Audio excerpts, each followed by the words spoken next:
Әрбір концерт өз-өзіне ұқсамайды. Оның алдындағы концерт басқаша болуы мүмкін. Алдағы өткелі жатқан концерттер басқаша өтуі мүмкін.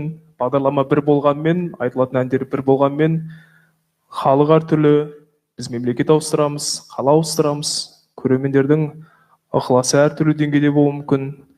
Бірақ осы сәтті пайдаланып, мына ертең бейнетаспа арқылы тамашалап отыратын әлемнің түкпір-түкпіріндегі тыңдармандарыма мың мәрте рахмет айтайын.